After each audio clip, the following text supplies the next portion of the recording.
The third question that you asked is this. You're known throughout the world for exceptional advice you're giving regarding customer experience.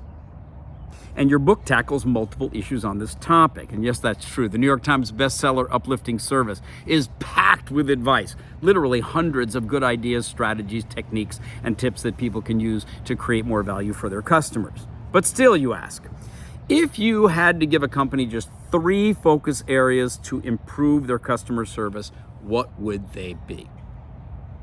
Well, here's number 1. Don't start with your employees by teaching them about process and procedures and techniques and scripts and how to do all the fill out the forms. That's not the place to begin.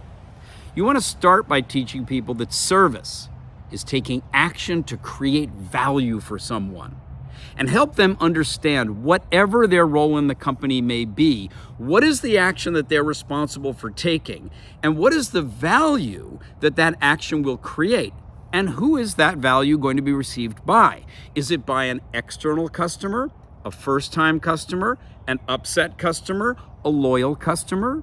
Is it a colleague in the next shift in the same department? Is it somebody in the company but in a different department? Is it in the relationship that you have with your suppliers, your vendors, your distributors, or the schools that are graduating the students that you want to hire into your organization? So if service is taking action to create value for someone, you want every member of your team to understand who's the recipient of that value, what is it that they value, and what actions can they take to create that value. Now, if that's service, what is uplifting service, the name of my book? Well, it's taking the next action to create more value, new value, unexpected value for the people that you serve.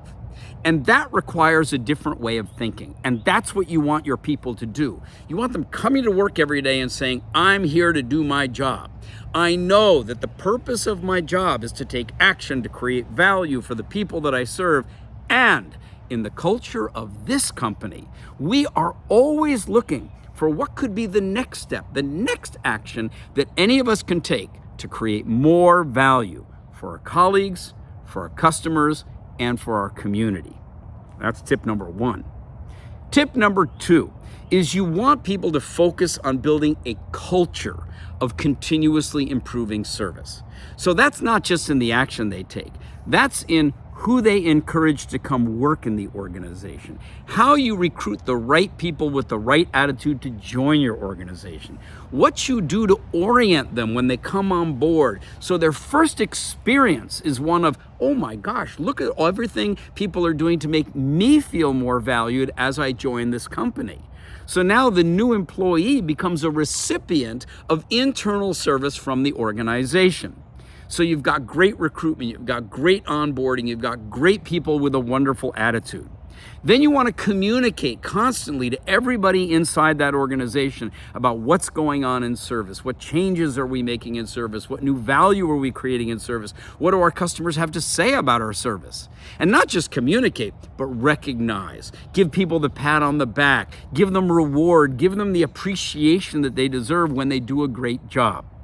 And when we say do a great job, it's not just get a compliment from a customer. It could be do a great job by improving the efficiency of service inside the organization. It could be do a great job by recovering when something goes wrong. It could be do a great job by coming up with a new idea to add more value to the service that your organization provides.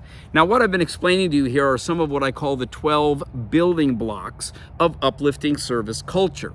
And so the second key point, I won't go through all the building blocks right now, you can read about them in the book, is to build a culture of continuously improving service that involves, engages, inspires, encourages, and ongoingly educates everyone in the company to be able to find that next action to create more value for the people they serve inside the organization and customers outside the organization.